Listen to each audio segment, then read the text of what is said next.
Trade in the Zone, de Mark Douglas. Capítulo 10. O impacto das convicções no trading.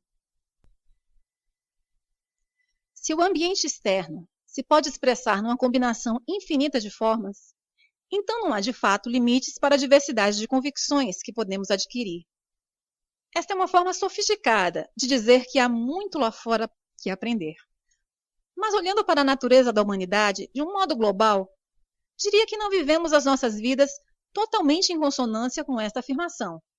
Se for verdade que é possível acreditarmos em quase tudo, então por que discutimos e lutamos uns com os outros? Por que não temos todos o direito de expressar as nossas vidas de uma forma que reflita o que aprendemos a acreditar? Tem de haver algo por trás das nossas tentativas implacáveis e permanentes de convencermos os outros da validade das nossas convicções e de negar a validade das deles. Consideremos que todos os conflitos, desde o mais significante ao mais importante, seja entre pessoas, culturas, sociedades ou nações, é sempre o resultado de convicções em conflito. Que características das nossas convicções nos tornam intolerantes perante convicções discordantes? Em alguns casos, somos tão intolerantes que temos vontade de nos matarmos uns aos outros para explicar a nossa ideia. A minha teoria pessoal é que as convicções não são só energia estruturada, mas também energia consciente, pelo menos com algum grau de consciência. De outro modo, como podemos justificar a nossa capacidade para reconhecer no exterior aquilo que já temos inscrito na nossa mente? Como é que saberíamos se as nossas expectativas estão a ser satisfeitas? Como é que saberíamos quando não estão? Como é que saberíamos que estamos a ser confrontados com informações ou circunstâncias que contrariam aquilo em que acreditamos? A única explicação é que cada convicção individual tem de ter algum grau de consciência que a faça funcionar da forma como funciona. A ideia de a energia ter algum grau de consciência pode ser difícil de aceitar. Mas há várias observações que podemos fazer sobre as nossas naturezas individuais e coletivas que suportam esta possibilidade. Primeiro, todas as pessoas querem que se acredite nelas. Não importa qual a convicção. A experiência de acreditar em nós sabe bem. Penso que estas sensações positivas são universais, significando que se aplicam a todos. Inversamente, ninguém gosta que não acreditem em si. Não é uma boa sensação.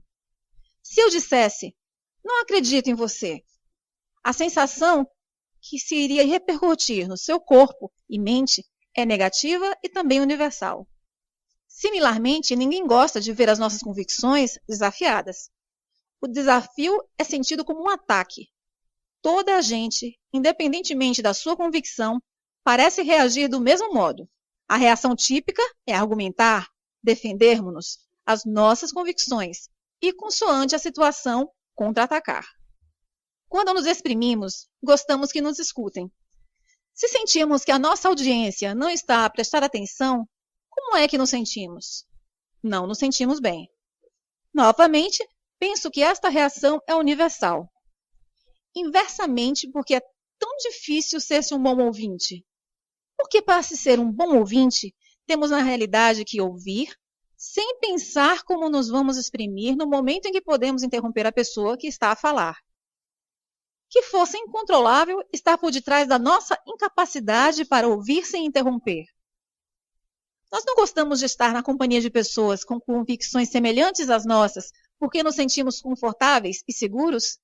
Não evitamos nós pessoas com convicções diferentes ou conflituosas com as nossas porque nos sentimos desconfortáveis?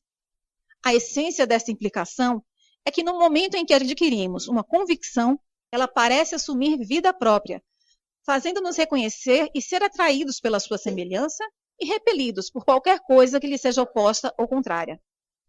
Considerando o vasto número de convicções divergentes que existem, se estas sensações de atração ou conforto e repulsa ou ameaça forem universais, então cada convicção tem, de alguma forma, de estar consciente da sua existência, e esta energia estruturada e consciente tende a se comportar sob formas características que não são comuns a todos nós. As principais características de uma convicção. Há 3 características básicas que precisamos compreender para interiorizar efetivamente as 5 verdades fundamentais sobre o trading a um nível funcional no nosso ambiente mental. 1. As convicções adquirem vida própria e, por conseguinte, oferecem resistência a qualquer força que altere a sua forma presente. 2.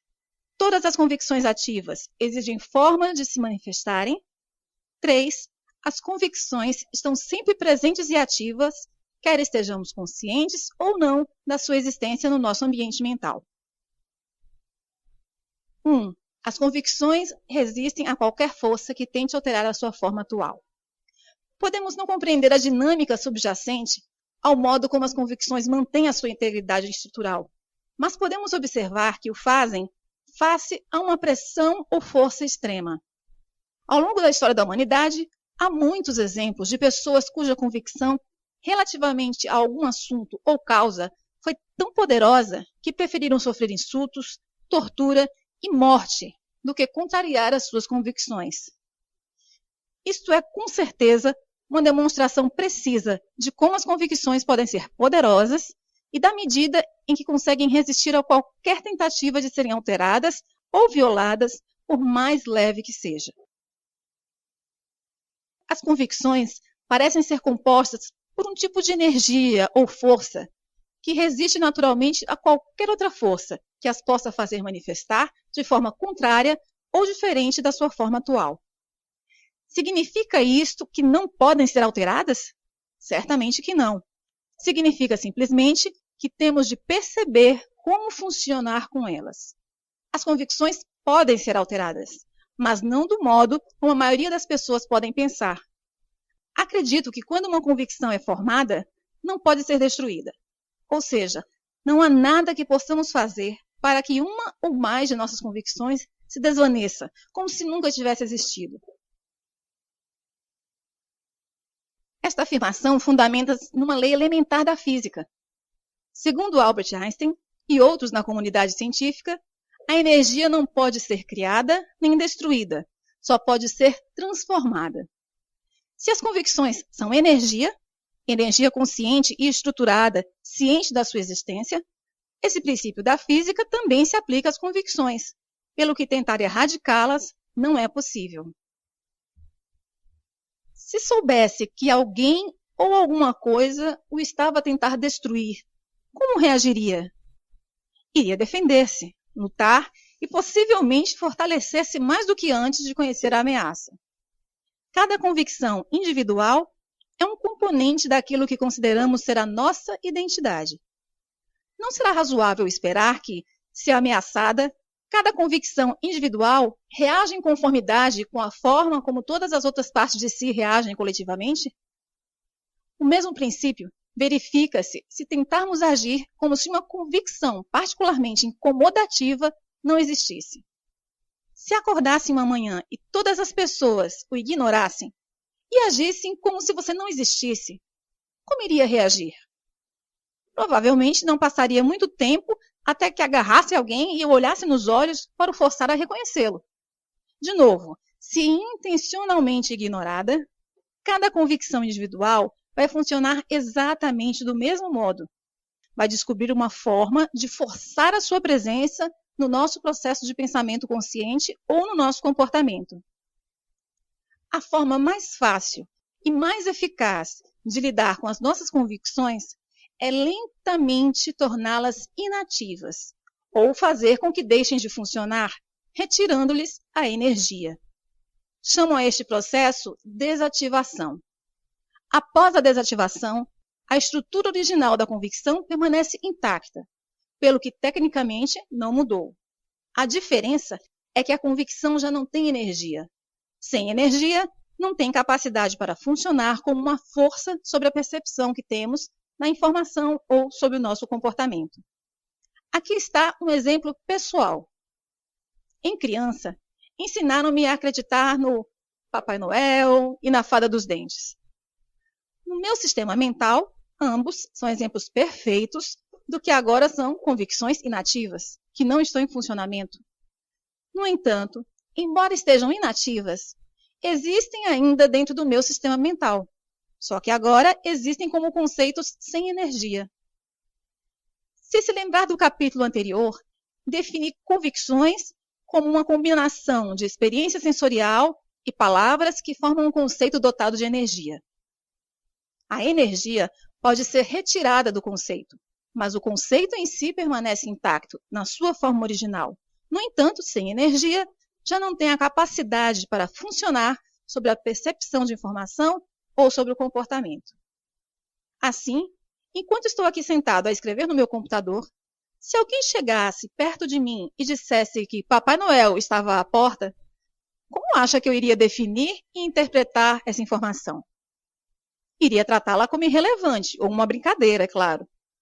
No entanto, se eu tivesse 5 anos e minha mãe me dissesse que Papai Noel estava à porta, as suas palavras teriam fornecido imediatamente uma enorme fonte de energia com carga positiva que me teria compelido a levantar-me num salto e correr para a porta o mais rapidamente que conseguisse. Nada me poderia deter e ultrapassaria qualquer obstáculo no meu caminho. Numa dada altura, os meus pais disseram-me que Papai Noel não existia. É claro que a minha primeira reação foi de incredulidade. Não acreditei, mas acabei por me convencer. No entanto, o processo de convencimento não destruiu a minha crença no Papai Noel, nem fez com que ele deixasse de existir. Simplesmente retirou a energia da minha convicção acerca da sua existência. A convicção foi transformada num conceito inativo e não funcional sobre o modo como o mundo funciona. Não tenho a certeza para onde foi toda aquela energia, mas sei que uma parte foi transferida para uma convicção de que o Papai Noel não existe. Agora tenho 2 versões contraditórias sobre a natureza do mundo que existe no meu sistema mental. Uma, que o Papai Noel existe.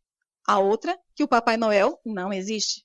A diferença entre elas está na quantidade de energia que contém. A primeira não tem praticamente nenhuma energia. A segunda tem energia. Assim, de um ponto de vista funcional, não há contradição ou conflito. Se é possível tornar uma convicção inativa, então é possível desativar todas as convicções, não obstante a sua resistência a qualquer força que tente alterar a sua forma presente.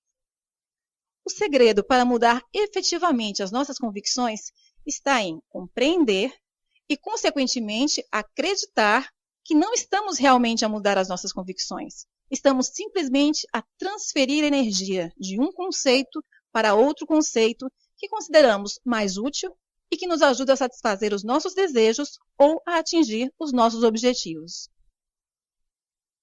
2. Todas as convicções ativas precisam se manifestar.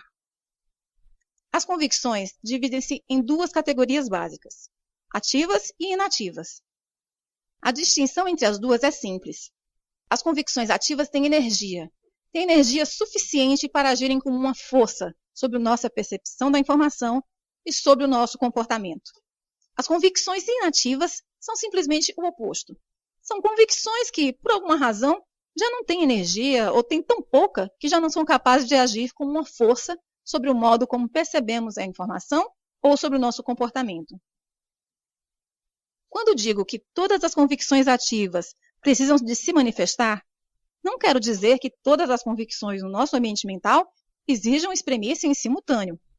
Por exemplo, se eu lhe pedir para pensar sobre o que está errado no mundo hoje, a palavra errado vai trazer à sua mente ideias que refletem aquilo em que acredita estar a criar problemas ou perturbações no mundo, a menos, é claro, que não haja nada quanto ao estado do mundo que considere problemático. A questão é que, se houver alguma coisa que considere estar de fato errada, não estava necessariamente a pensar nessas ideias antes de eu ter colocado a pergunta. Mas no momento em que a coloquei, as suas convicções sobre essas questões avançaram de imediato para a dianteira do seu processo de pensamento consciente. Com efeito, exigiram ser ouvidas. Digo que as convicções exigem manifestar-se porque quando algo as mobiliza, não parece possível parar a torrente de energia que é libertada. Isto verifica-se especialmente para questões emocionalmente sensíveis ou convicções sobre as quais sintamos um entusiasmo particular. Pode perguntar, por que é que eu iria querer conter a expressão das minhas convicções? Podia haver diversas razões. Consideremos um cenário em que está a interagir com algum superior hierárquico no emprego e essa pessoa lhe diz algo que discorda completamente ou considera totalmente absurdo. Vai exprimir a sua opinião ou contê-la? Tal irá depender do que pensa ser adequado numa situação destas. Se as suas convicções ditarem que manifestar-se será desadequado e essas convicções tiverem mais energia do que as que estão a contrariar, então irá provavelmente conter-se e não discutir abertamente. Pode estar a olhar para esta pessoa, o seu chefe, e a sentir com a cabeça em sinal de concordância. Mas estará a sua mente de acordo? Estará a sua mente silenciosa? É claro que não. A sua opinião está efetivamente a contrariar cada ponto de vista do seu chefe. Ou seja, as suas convicções ainda estão a exigir que se manifeste, mas não estão a ser expressas para o exterior, para o ambiente, porque outras convicções estão a agir como uma força contrária. No entanto, irão em breve encontrar uma forma de sair, não é? Logo que sair desse cenário, irá provavelmente encontrar uma forma de descarregar a sua argumentação. Provavelmente, irá descrever a situação a alguém que pense que o vai escutar com atenção e solidarizar-se consigo. Este é um exemplo de como as nossas convicções exigem manifestar-se quando estão em conflito com o ambiente externo. Mas o que acontece quando uma ou mais das nossas convicções estão em conflito com os nossos propósitos, objetivos, sonhos, vontades ou desejos?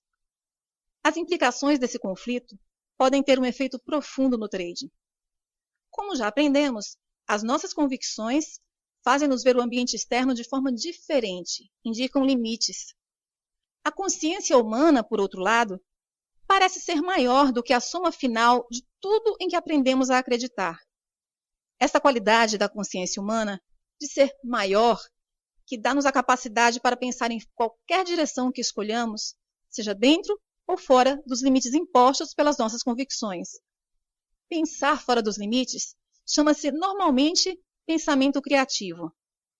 Quando escolhemos intencionalmente uma convicção, questionando aquilo que conhecemos e desejamos uma resposta, abrimos as nossas mentes para receber uma ideia brilhante, uma inspiração ou uma solução para o problema. A criatividade, por definição, dá origem a algo que não existia previamente. Quando pomos as nossas mentes no modo de pensamento criativo, iremos, por definição automaticamente, receber ideias ou pensamentos inovadores em relação ao que já existe na nossa mente racional, sob a forma de uma convicção ou memória. Tanto quanto sei, não existe nenhum consenso entre artistas, inventores ou comunidades religiosas ou científicas quanto à origem exata da informação gerada criativamente. No entanto, o que sei é que a criatividade é aparentemente ilimitada e não tem fronteiras. Se houver limites para a forma de pensar, de certeza que ainda não os encontramos. Pense no ritmo espantoso com que a tecnologia se tem desenvolvido nos últimos 50 anos. Todas as invenções e desenvolvimento da humanidade nasceram nas mentes de pessoas que pensavam fora dos limites impostos por aquilo em que tinham aprendido a acreditar. Se todos nós temos a capacidade inata de pensar criativamente, e acredito que temos, então também temos a capacidade para escutar aquilo a que chamo uma experiência criativa. Defino uma experiência criativa como a experiência de qualquer coisa nova ou fora dos limites das nossas convicções. Pode ser uma nova visão, embora da perspectiva do ambiente sempre tenha existido. Ou podemos experimentar um novo som, cheiro, sabor ou toque. As experiências criativas, tal como os pensamentos criativos, as inspirações, os pressentimentos e as ideias brilhantes, podem ocorrer sem avisar ou podem ser o resultado de uma ordem consciente. Em qualquer dos casos, quando as experimentamos, podemos ser confrontados com um grande dilema psicológico.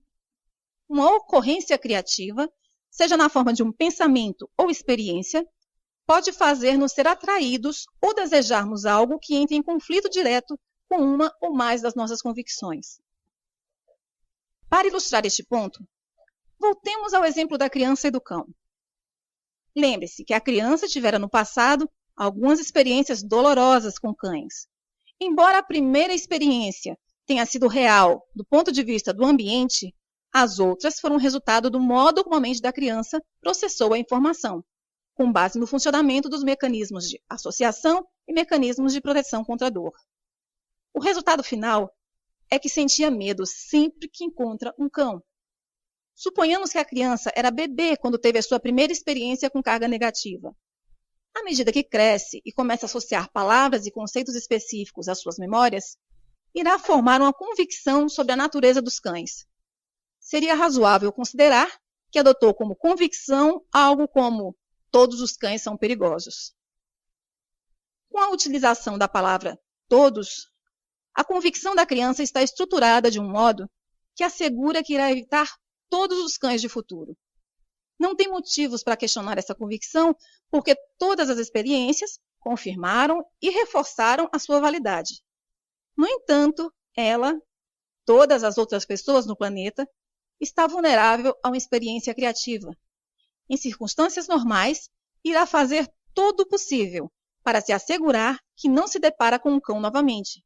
Mas, e se ocorrer algo inesperado ou não previsto? Suponhamos que a criança está a caminhar com os pais, sentindo-se assim segura e protegida. Agora suponhamos que ela e os seus pais chegam a uma esquina e não conseguem ver o que está do outro lado. Deparam-se com uma cena em que várias crianças, aproximadamente com a mesma idade, estão a brincar com cães e, além disso, estão obviamente a divertir-se muito. Esta é uma experiência criativa. A criança é confrontada com a informação indiscutível de que aquilo em que acredita sobre a natureza dos cães não é verdade. O que acontece agora?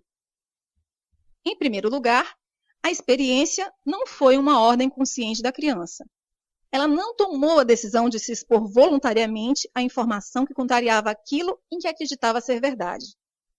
Podemos chamar a isto uma experiência criativa inadvertida, porque o ambiente externo forçou-a a confrontar-se com outras hipóteses que não acreditava existirem.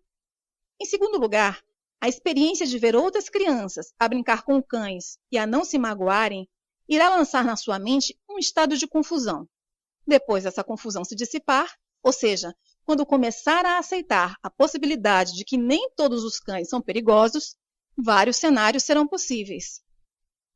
Ver outras crianças da sua idade, com quem se pode identificar claramente, a divertir-se brincando com cães, pode fazer a criança decidir que quer ser como as outras crianças e divertir-se com cães também.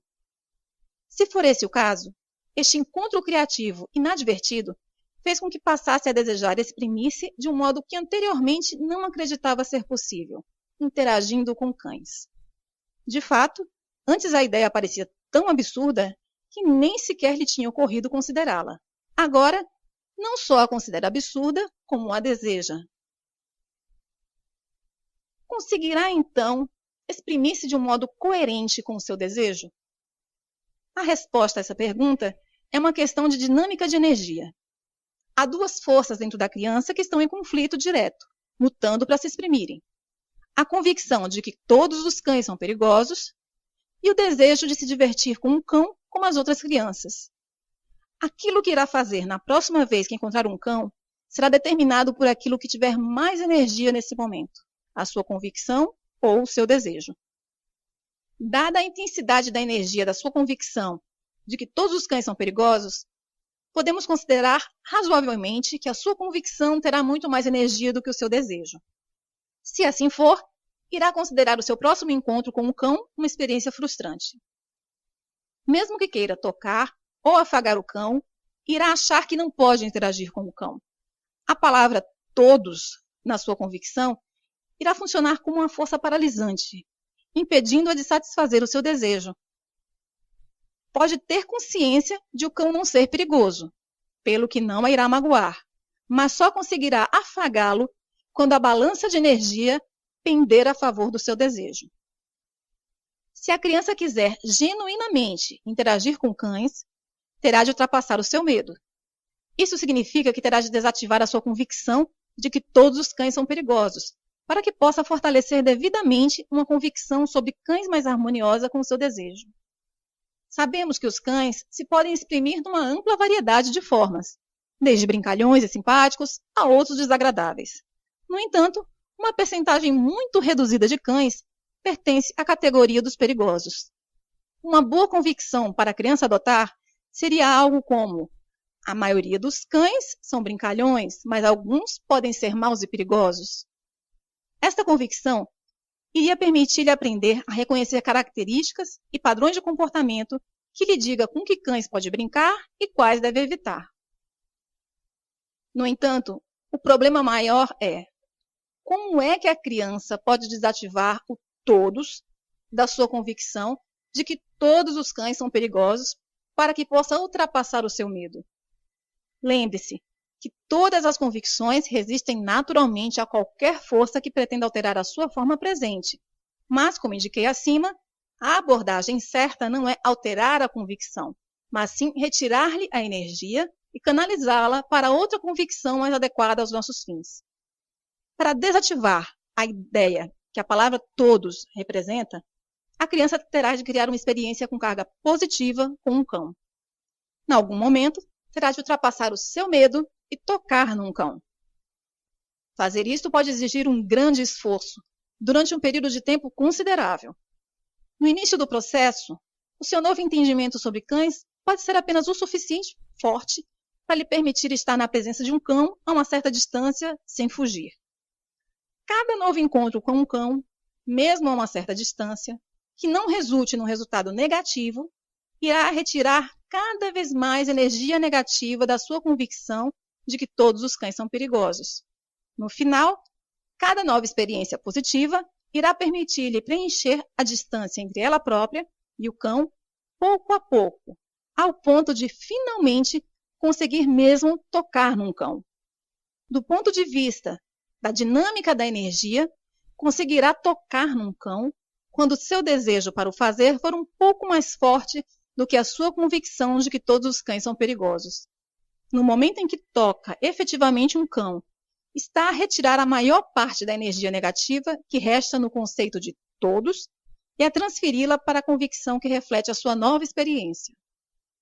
Embora não seja muito comum, há pessoas que, por várias razões, estão suficientemente motivadas para realizarem sozinhas o processo acima descrito. No entanto, podem não estar conscientes da dinâmica envolvida. As pessoas que conseguem superar um medo de infância dessa magnitude normalmente fazem-no casualmente, ao longo de anos, sem ter a certeza exatamente como fizeram, a menos que procurem e obtenham ajuda profissional competente. Mais tarde, em adultos, se lhes perguntarem ou se acontecer depararem-se com uma situação que lhes lembre o seu passado, por exemplo, observar uma criança que tem horror a cães, normalmente caracterizam o processo por que passaram como: lembro-me quando tinha medo de cães, mas ultrapassei-o. O resultado final do primeiro cenário foi que a criança venceu o seu medo, desativando a sua convicção limitadora sobre a natureza dos cães. Isso permitiu-lhe exprimir-se de um modo que considera agradável e que de outro modo teria sido impossível. O segundo cenário que poderia resultar da experiência criativa inadvertida da criança com cães é que não é atraída pela possibilidade de brincar com um cão. Ou seja, não se interessa em ser como as outras crianças e interagir com cães. Neste caso, a sua convicção de que todos os cães são perigosos e o seu novo entendimento de que nem todos os cães são perigosos irão existir no seu ambiente mental como ideias contraditórias. Isto é um exemplo daquilo a que chamo uma contradição ativa, quando duas convicções ativas estão em conflito direto uma com a outra, ambas exigindo expressão. Neste exemplo, a primeira convicção existe a um nível central no ambiente mental da criança, com uma grande quantidade de energia com carga negativa.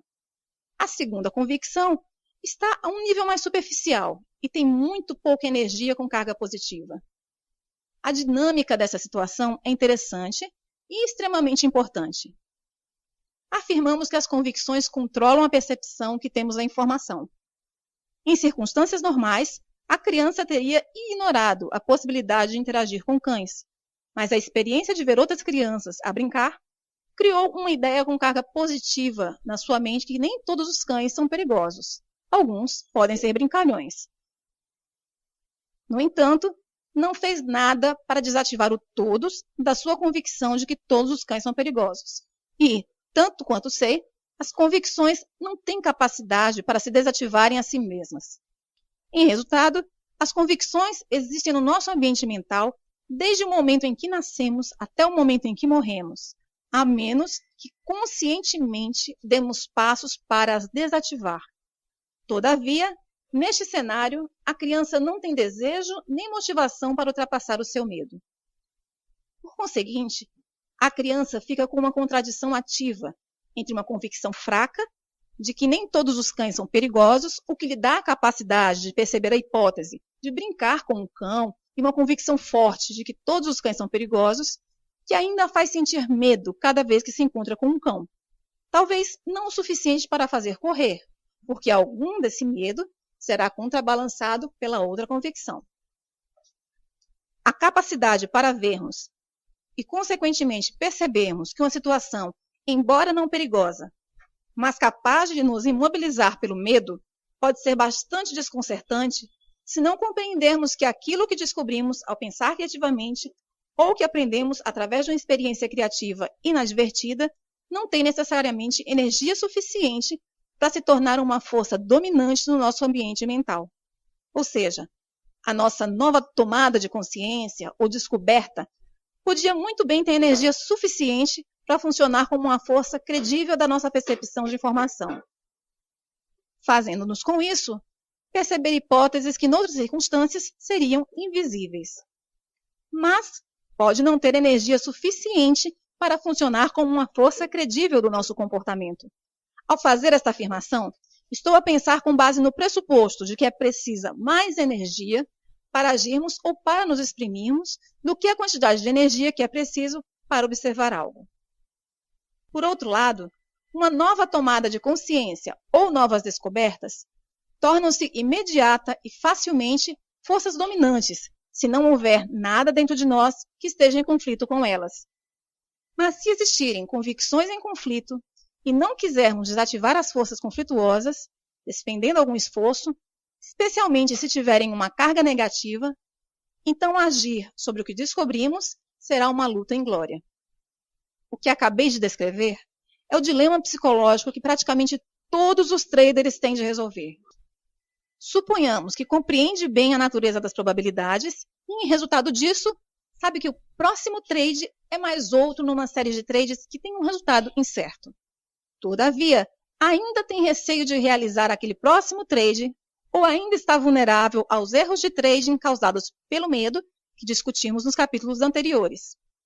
Recorde que a causa elementar do medo é o potencial para definir e interpretar a informação do mercado como ameaçadora. Qual é a origem da possibilidade de interpretar a informação do mercado como ameaçadora?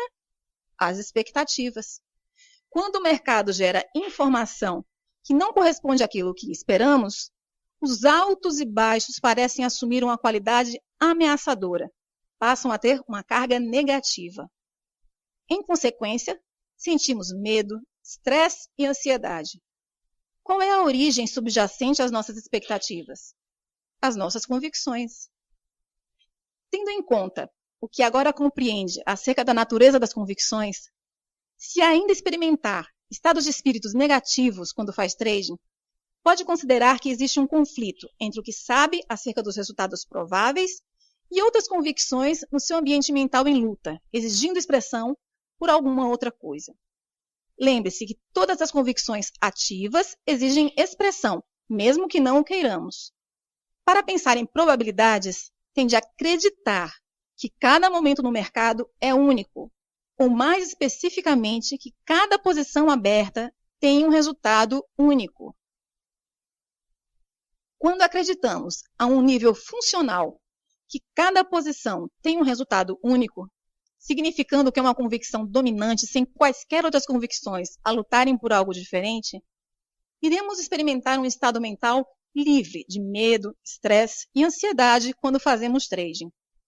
Não pode mesmo ser de outra forma. Um resultado único não é algo que já tenhamos experimentado, pelo que não é algo que possamos já reconhecer. Se fosse conhecido, não podia ser definido como único. Quando acreditamos que não sabemos o que vai acontecer a seguir, o que esperamos exatamente do mercado? Se disse, não sei, está totalmente certo. Se acreditarmos que algo vai acontecer e que não precisamos de saber exatamente o que para ganharmos dinheiro, então onde está o potencial para definir e interpretar a informação do mercado como causadora de dor emocional? Se disse, não há nenhum, acertou novamente. Aqui está mais um exemplo de como as convicções exigem expressão. Olhemos para uma situação em que o primeiro encontro de uma criança com um cão foi uma experiência muito positiva. Em resultado, ela não tem problema absolutamente nenhum em interagir com cães, qualquer cão, por sinal, porque não encontrou nenhum que fosse hostil. Por conseguinte, não tem nenhuma noção, uma convicção dotada de energia de que é possível um cão fazer mal ou infligir dor. Quando aprender a associar palavras às suas memórias, a criança irá provavelmente adquirir uma convicção semelhante a todos os cães são amigos e divertidos. Por conseguinte, cada vez que um cão entrar no seu campo de consciência, esta convicção irá manifestar-se. Do ponto de vista de quem teve uma experiência negativa com um cão, irá parecer que a criança teve uma atitude imprudente. Se tentássemos convencer a criança de que algum dia será mordida se não tiver cuidado, esta convicção irá fazer com que dê pouca importância ou ignore completamente o aviso. A sua reação seria algo como: impossível, isso não é possível. Suponhamos que, em algum momento da sua vida, ela se aproxima de um cão desconhecido. O cão rosna. O aviso é ignorado e o cão ataca. Para o seu sistema de convicções, a criança acabou de ter uma experiência criativa.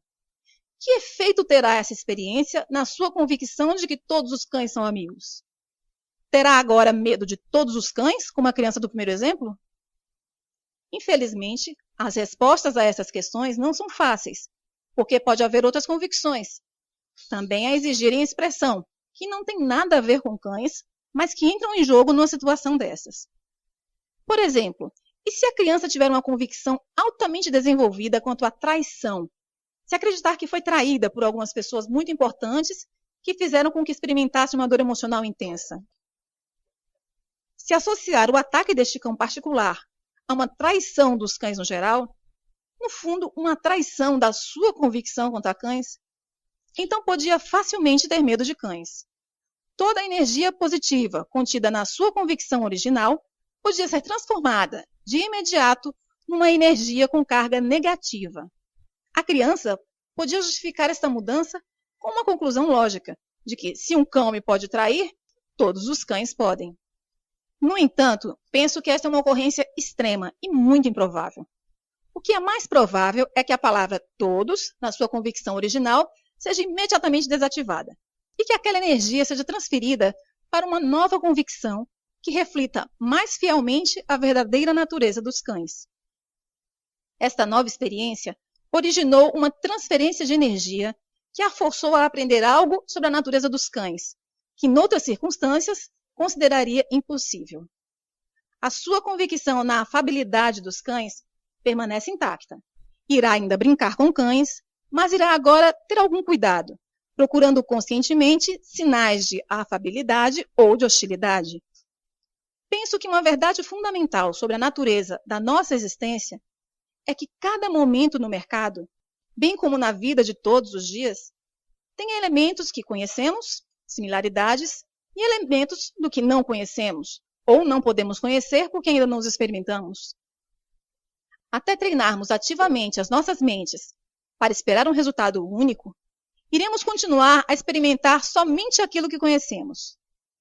Todo o resto, outras informações e possibilidades que não estejam em consonância com o que conhecemos e esperamos, irá passar-nos ao lado, desapercebido, distorcido, completamente negado ou contrariado.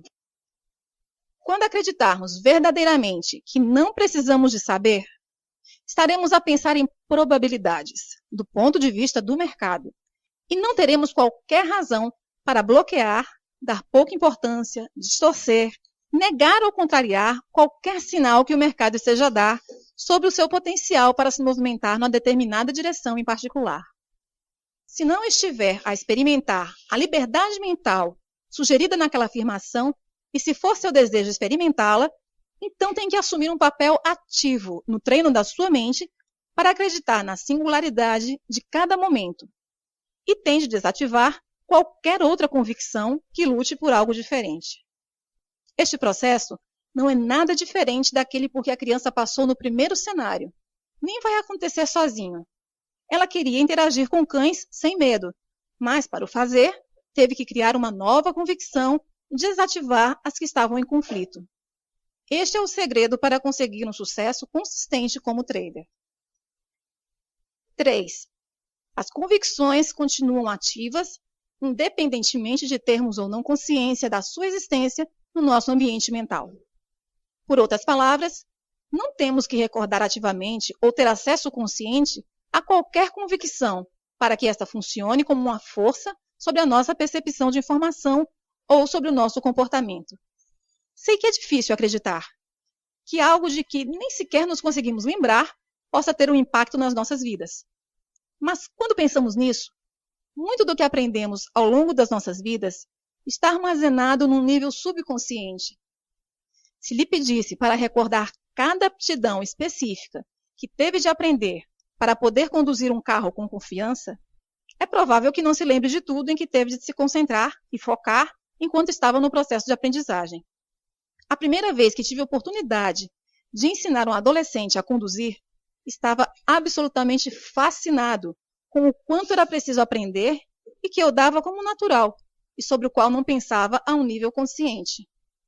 Possivelmente, o melhor exemplo que ilustra essa característica é as pessoas que conduzem sob influência do álcool.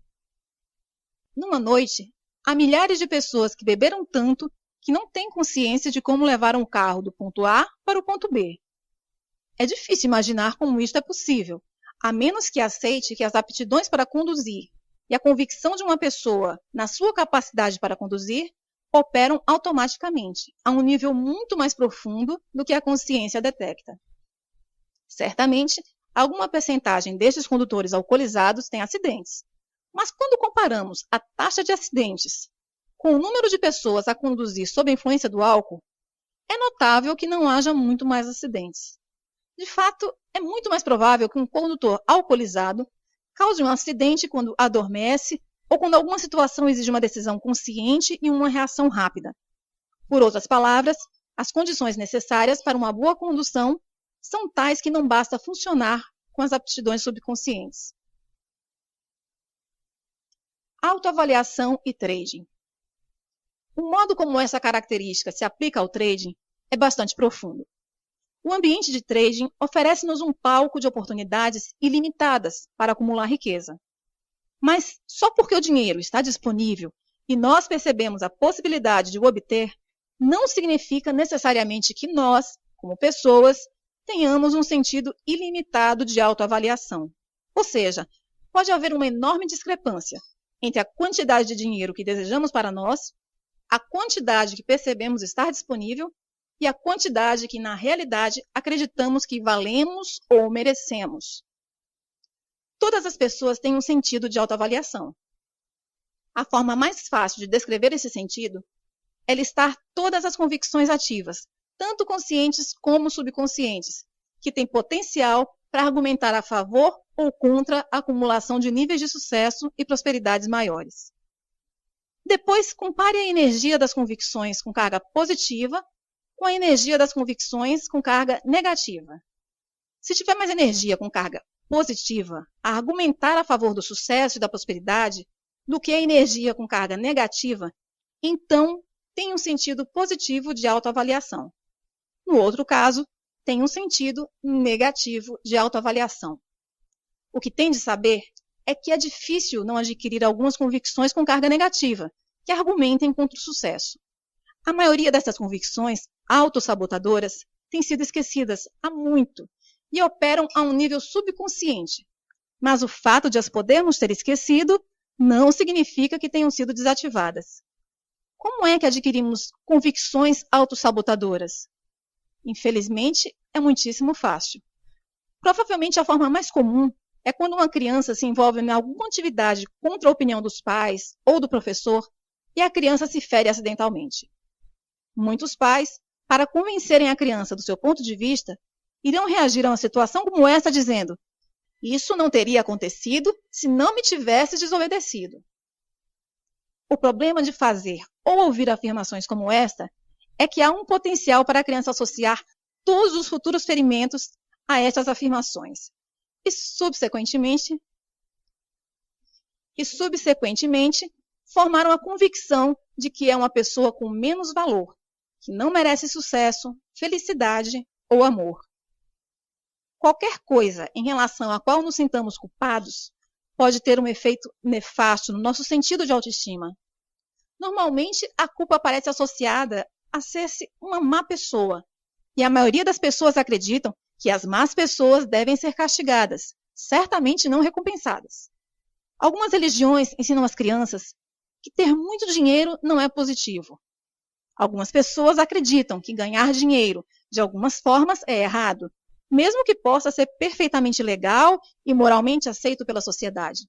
De novo, pode não ter uma recordação específica de ter aprendido algo que argumentasse contra o sucesso, mas tal não significa que o que aprendeu não esteja a influenciá-lo. Um modo como essas convicções subconscientes de autossabotagem se manifestam no trading é normalmente sob a forma de lapsos de concentração, resultando num sem número de erros de trading, como dar uma ordem de compra em vez de venda ou vice-versa, ou deixar-se distrair e desviar o olho do monitor só para descobrir quando voltar que falhou o grande trade do dia. Trabalhei com muitos traders que atingiram vários níveis de sucesso consistente, mas descobriram que não conseguiam ultrapassar certos limiares. Descobriram uma barreira invisível, mas muito real, semelhante ao proverbial teto de vidro, que muitas mulheres executivas experimentam no mundo empresarial. De cada vez que estes traders batiam nessa barreira, experimentavam uma queda significativa, independentemente das condições de mercado. No entanto, quando se lhes perguntava o que tinha acontecido, eles atribuíam normalmente o seu súbito período de má sorte simplesmente a isso, à sorte ou aos caprichos do mercado. Curiosamente, era comum criarem uma curva de resultados crescente, por vezes durante um período de vários meses, e a queda significativa ocorria sempre no mesmo ponto da curva. Descrevo este fenômeno psicológico como a entrada numa zona mental negativa. Por muito que o dinheiro tivesse fluído para suas contas enquanto se mantiveram no estado mental adequado, fluía agora para fora delas, com a mesma facilidade quando entravam na zona mental negativa, onde questões de autoavaliação não resolvidas agem misteriosamente sobre a sua percepção da informação e comportamento. É fundamental estar consciente da presença de tais convicções e dar os passos necessários no seu regime de trading para as compensar quando se começarem a manifestar.